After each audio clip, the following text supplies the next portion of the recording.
I don't know whether it was fate, coincidence, maybe even the hand of God that brought our lives together one year in the 6th grade classroom. But I will forever be grateful to be able to say, I am Sam's teacher. Now, the year that Sam was my student was a tough one for me. You see, my life mate of 30 years had decided that, well, we weren't life mates. I was crawling and dragging myself out of a deep, dark abyss. I met Sam's mom before I met Sam. She came into school as I was preparing for September opening. And she had with her 3 seat cushions. And she asked if I could put them in every one of Sam's classes. You see, Sam was skinny. She was bone sticking out skinny, and it hurt for her to sit on a hard surface. Now, Sam had started kindergarten as a healthy pee-wee cheerleader, only to become ill and diagnosed, misdiagnosed, treated, mistreated, operated again. By the time she got to 6th grade, she was stick skinny, her bones were brittle, and she had the heart of a mature woman. She had finally been diagnosed with progeria, the premature aging condition. Now, Sam was the best from the start. She and I hit it off. She was funny, she was witty, she had her own sense of fashion, she didn't care what anybody thought about it, and she was a good student. She hung on to every word I said. If I walked back and forth in front of the classroom, I saw her eyes would track me as I went from this way to that one. She had every excuse not to do her homework, and she had it on my desk every single day. Now, Sam had good days, and she had bad days. And I remember one of those bad days. Oh, how I remember. I was walking around my classroom when I noticed that something wasn't right. I looked at her, and I could tell that she was hurting. So I casually walked over to her desk. It was first seat, first row, right next to the door, and I knelt down. I said, hey, Sam, I'm going to call your mom. Go home. This was in the days before every kid had a cell phone in their back pocket. I said, I'm going to call Mom. Go home, get under your quilt, put your Beatles on. She loved Beatles music.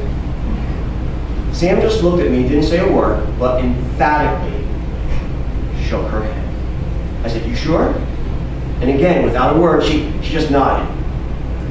So I got up and I looked at her. I said, okay, but if you change your mind, you let me know.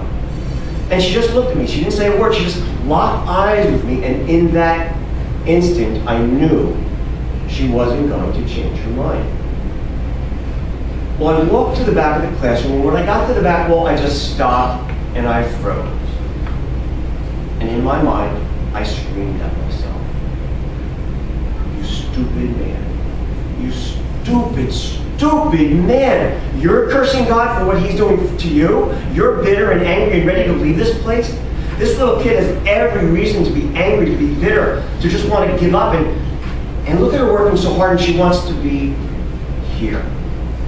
In my classroom, where there's commotion and light and life. Now, that skinny little 12-year-old kid didn't know, but at that moment, she became my mentor. And I watched her every day. I watched how she struggled and how hard she worked. And in return, I started to work harder for her. And I realized something. I wasn't just working hard for her. I was working hard for all my kids. And that little kid made me a better teacher.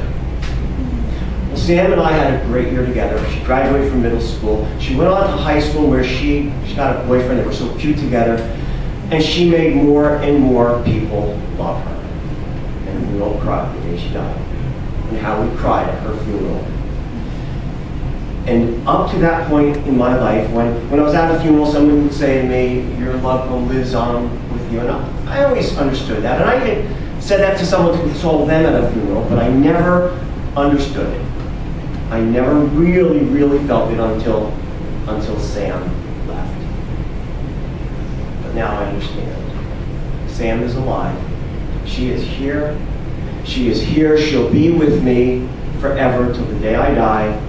She is still my mentor.